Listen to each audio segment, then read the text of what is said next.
เบิ่งเวียกเบิ่งงานเต็มที่อะนะพี่น้องเอ้ยเนาะแม่เพิ่นเห็นแล้วก็อยากมีรางวัลให้จักเล็กจักน้อยพี่น้องเอ้ยบ่ลงบ่หลายดอกก็เลยขอบใจ ว่าหยอกเอา โอ้ขอบใจหลายๆเด้อ เอาเอาแหวคนขี้ข้านนะ ก็เมื่อเลยเฮาวัน 1 2 3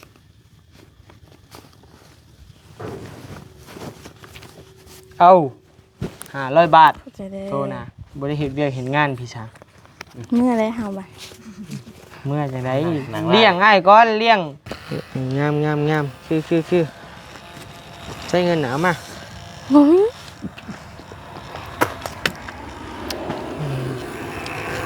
ไปทักทายสบายดีเด้อเงินน้องน้อยเส้นเก่าเส้นเคยพี่น้องคักว่าน้อยโอ้งามยังเป๊ปซี่น้ำมันด้วยคือแหล่เทน้ำมันบ้านใด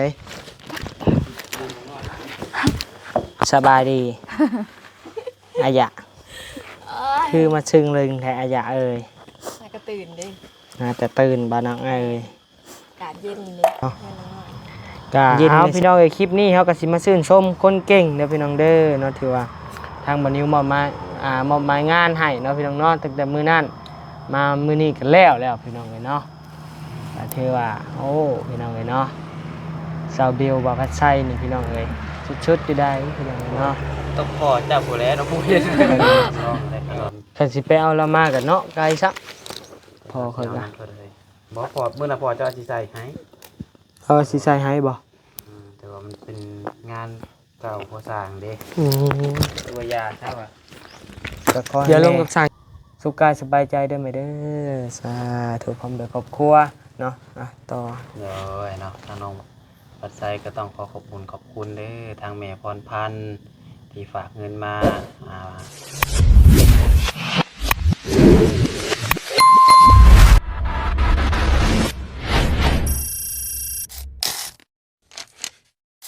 แต่เด้อแต่เด้อ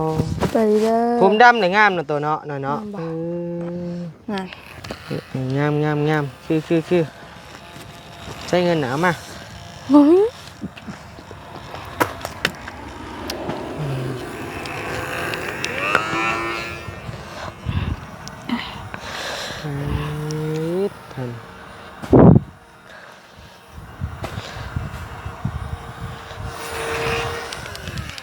ไปย่างไปเบิ่งเฮือนปะเป็นจังไดเลยปะ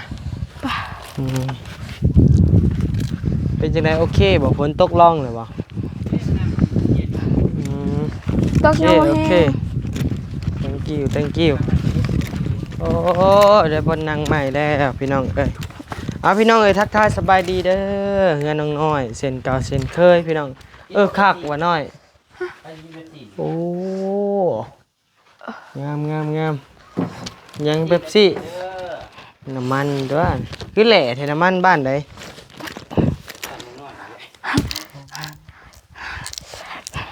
คักพี่น้องเอ้ยเบิ่งตัวนี้เพิ่นอาจจะลืมตัดให้นะเบิ่งนี่เพิ่นอาจจะลืมตัดให้อันนี้นะแล้วตัวจะว้าวนี่ บ่เลยตัด บ่ตัดบ่บ่ตัดก็คักคือกันตัดก็คักบ่ตัดก็คักพี่น้องเอ้ยมันครึ่งเด้ให้มันครึ่งเนี่ยเวลาลมพัดมาบ่ให้มันพัดเอาแผ่นสังกะสีนะพี่น้องเอ้ย ปกติเขาก็บ่ได้ตัดอยู่แล้ว แม่สมมุติว่าเฮาตัดนี่มันบัดลมมาสิพึ่งสังกะสีขึ้นนะอันนี้เฮาบ่ตัดแล้วมันสิดึงไว้ มันสิตอกไว้ แม่ ใหม่ถึงใหม่ แม่เป็นจังได๋ซาเบลก็แหล่เพราะซาเบลป่านนี่เนาะ แหล่เบิดใครกะ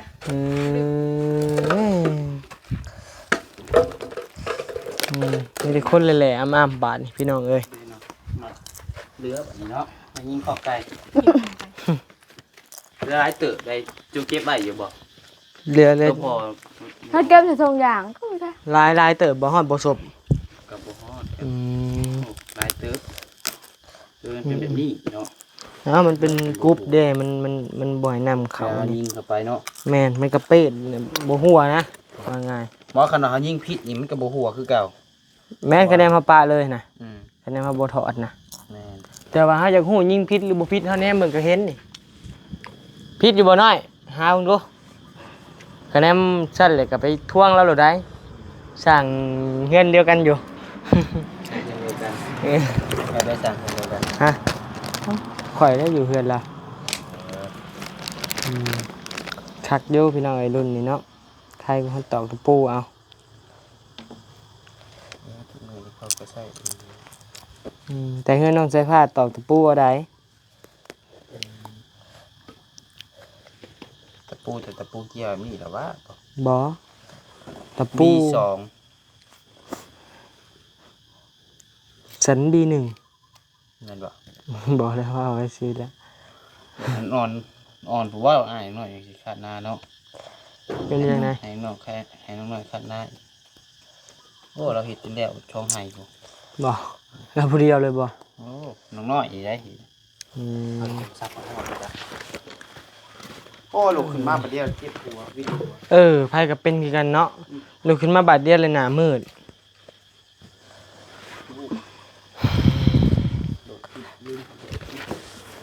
สบายดี อายะ คือมาซึ้งเลยแท้อายะเอ้ย แล้วก็ตื่นเด้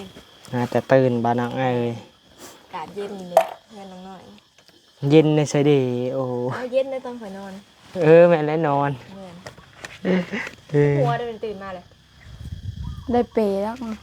อยากได้เปรย์มานอนไอ้คอเนี่ยเสียเงินไอ้ซื้อมาให้มาปีนหน้ามาทางเบื้องนี่มา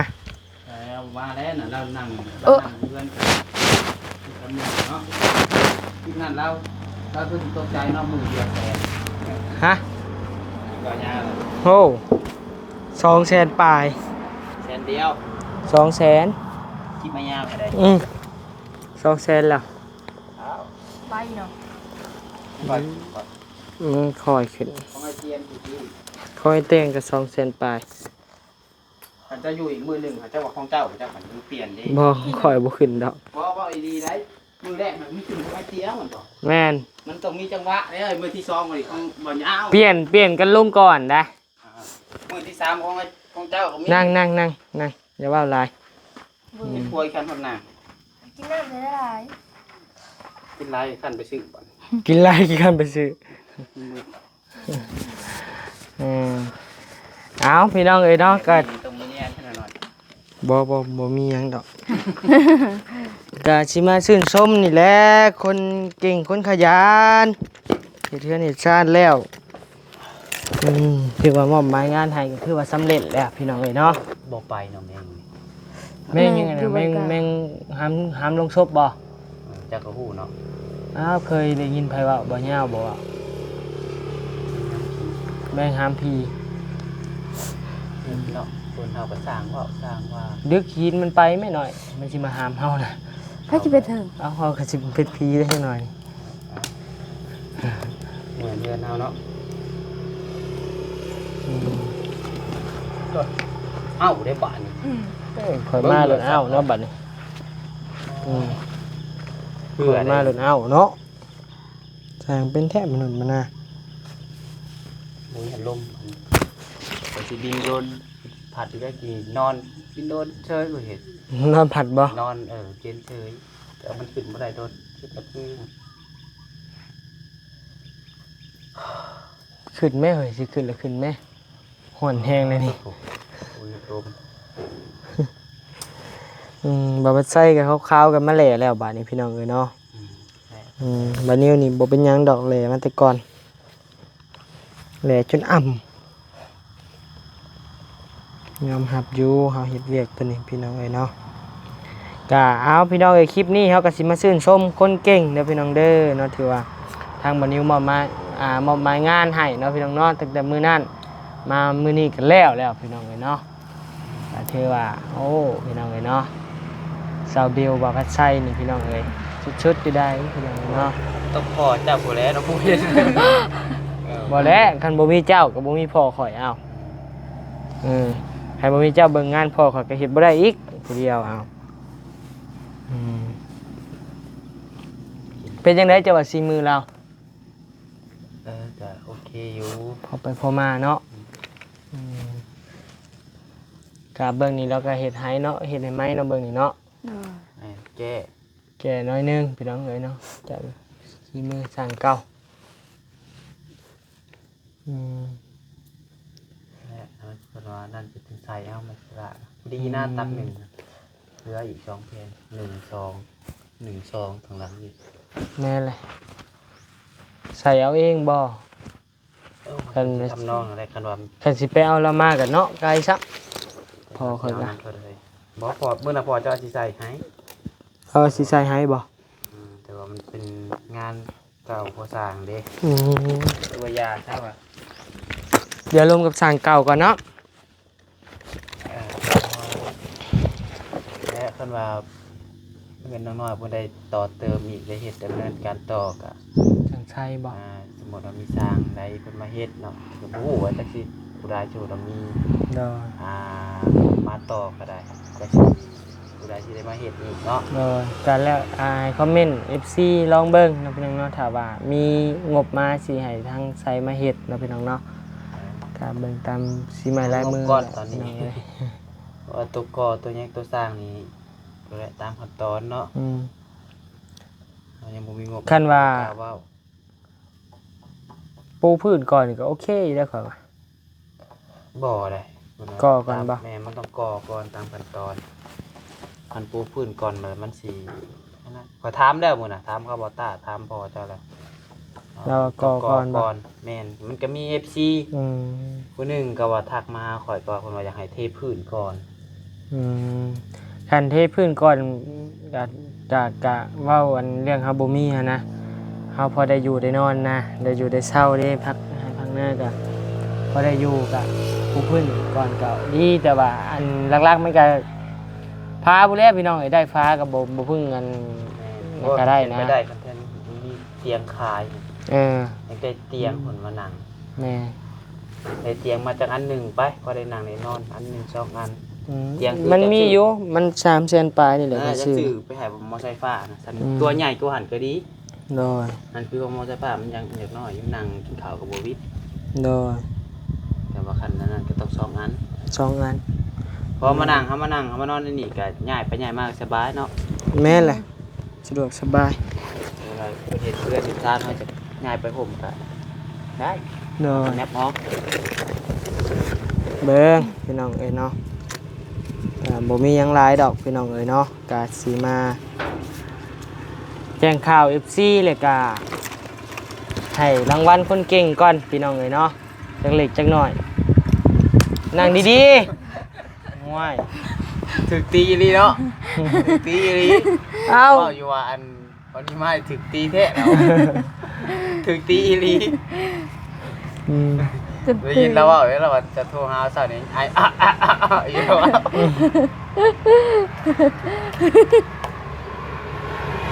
โอ้ยบ่อายจังได้เว้าเจ็บคอก็เจ็บบ่รอดแล้วว่าซั่นเอาพี่น้องเอ้ยเนาะมาคลิปนี้ก็มีข่าวดีนะพี่น้องเนาะแล้วก็มีรางวัลให้คนเก่งที่ว่าบ่นิวมอบหมายงานให้มื้อนั้นแหละพี่น้องเอ้ยเนาะก็เป็นทางแม่ฮักบ่นิวเพิ่นก็เห็นความพยายามเห็นความที่ว่าบ่าวพัดไซกับชาวเบลจังใดเบิ่งเวียกเบิ่งงานเต็มที่หั้นนะพี่น้องเอ้ยเนาะแม่เพิ่นเห็นแล้วก็อยากมีรางวัลให้จักเล็กจักน้อยพี่น้องเอ้ยบ่ลงบ่หลายดอกก็ เลยขอบใจ ว่าหยอกเอา โอ้ขอบใจหลายๆเด้ เอา หลายๆเด้อ เอาแหวคนขี้ข้านนะ ก็เมื่อเลยเฮาวัน 1 2 3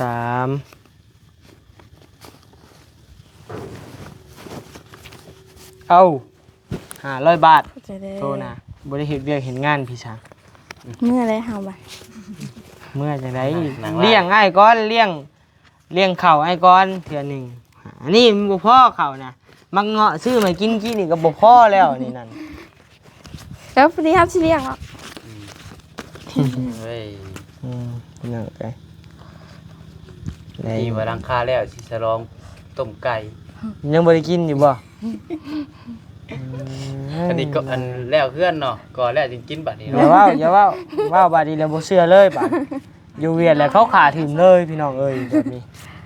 แล้วอันนี้ก็บัดนี้ก็เฮ็ดแล้วมาทุกอย่างมาแล้วมาทุกอย่างก็พอดีทางขึ้นเฮือนแล้วก็ทางขึ้นเฮือนแล้วก็พอดีกินละกินดอง บ่ได้กินเลยดิ ได้กินแล้ว มื้อได้จะเสียผัว จังหน่อยจะสิได้กินสันผ้าให้ก่อน ยังบ่โดนยังโดนเติบ แสดงว่าสิ มีแล้วบ่มีแล้ว ยังโดน โอ้ยเลิกจากรถออกมาแล้ว เริ่มอย่างรุดปากเลยเนาะ ยังโดนเติบ เริ่มอย่างรุดปากแล้วเจน้อยเพิ่นกาถือว่าเบากระต้าเพิ่นเมื่อเลยเนาะเบากระต้าเนาะยาเพิ่นดอกสะดวกเพิ่นสิอยู่น้ำมื้อนี้ ทำมือนั่นดมเห็น มีเวียบ มือดม เมื่อดมแง้ว ดงเห็นแล้วเนี่ย โอ้ย เดี๋ยวบ่ได้จัง เราไปดมแก้วทีมงานเรียกตัวด่วนว่าซั่น มีเวียกหยังเด้เนาะ เรียกตัว ทีมงานบาแซนบ่ แม่น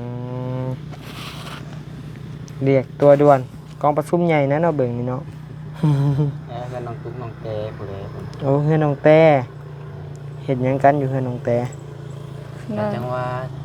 คันเว้าเลยก็พ่อน้องพี่น้องเนาะน้องแต่นี่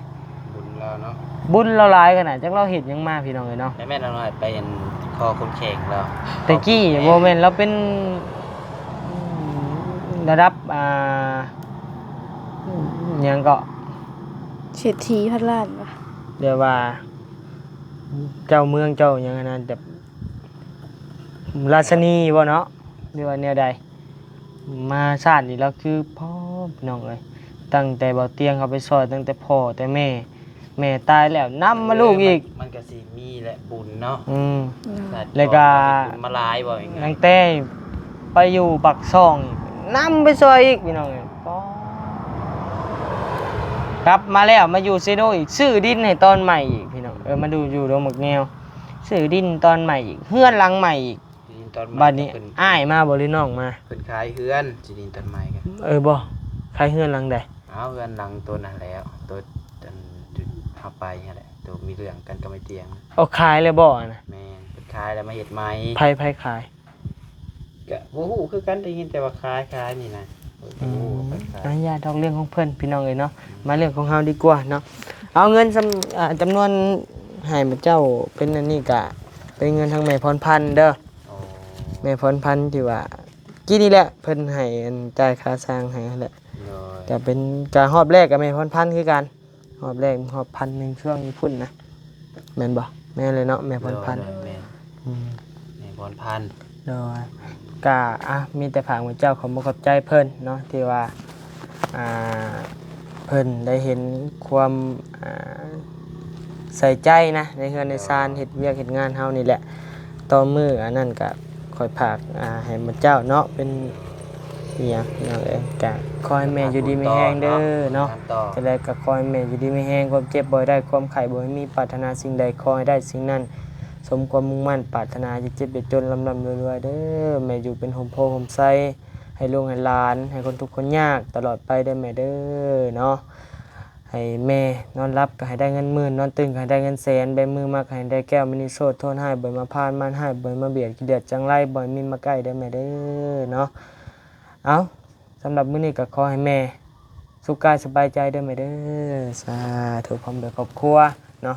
ต่อ โดยเนาะทางน้องปัดไซก็ต้องขอบคุณเด้อทางแม่พรพันธ์ที่ฝากเงินมาให้มีกำลังใจเนาะเป็นใดขอให้แม่อยู่ดีมีแรงความเจ็บอย่าได้ความไข่อย่ามีปรารถนาสิ่งใดก็ขอให้ได้สิ่งนั้นส่งความมุ่งมั่นปรารถนาเดินทางขึ้นเหนือลงใต้ก็ขอให้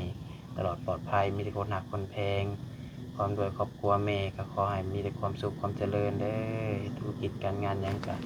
ขอให้เจริญรุ่งเรืองไปหน้าเรื่อยๆเนาะคืนข้างเจ็บให้เจ้าข้างได้คืนข้างไข่ให้เจ้าข้างมีให้เจ้าได้เป็นเศรษฐีร้อยล้านพันล้านนะเต็มวันนี้เด้อแม่เด้อ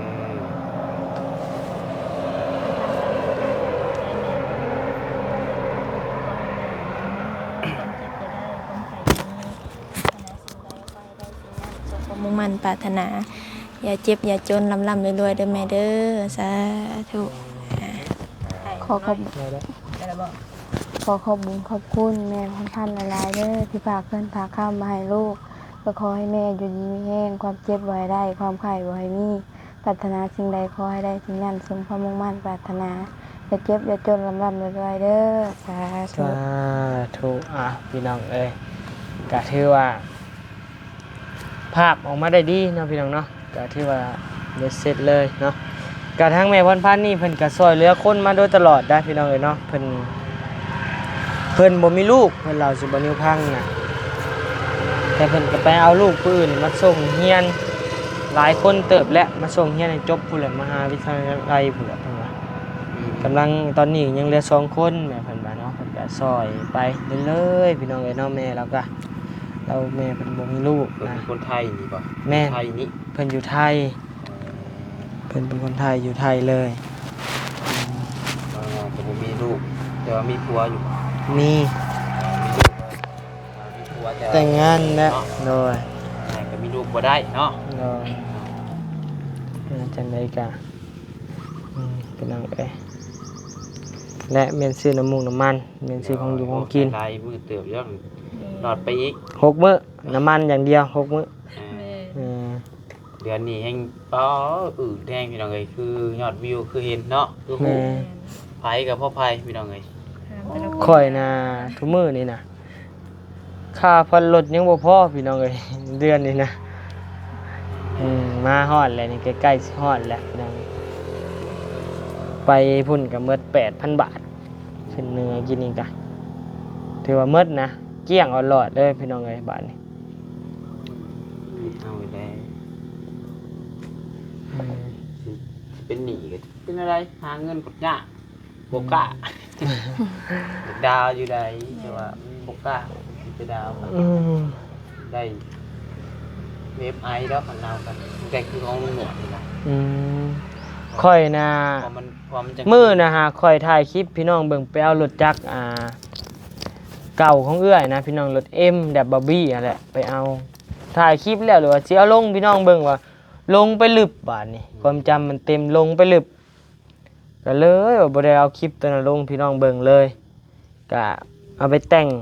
ก็เอาไปแป้งแหละพี่น้องไอ้รถมันตั้งแต่ปี2016พุ่นแหละรถเอื้อยซื้อไว้เอื้อยผู้บ่นิวเอื้อยกกบ่นิวนะผู้เป็นนักมวยนั่นแหละพี่น้องเอ้ยเพิ่นแม่น้องนภัสนั่นแหละก็เพิ่นได้ปะบ่ได้ใช้นะบ่นิวก็เอามาแล้วก็มาใส่ยางน้ำใส่ยกสูงนะแบบว่าใส่ก็กำลังสิแล้ว มีหูบอยู่ดิมีหูบอยู่สิให้พี่น้องเบิ่งนำกันเลยนะเพราะว่าบ่ทอบ่ดังเพราะว่าบ่มักทอดังปานใดนะกะมักอยู่แต่บ่มักดังแฮงนะ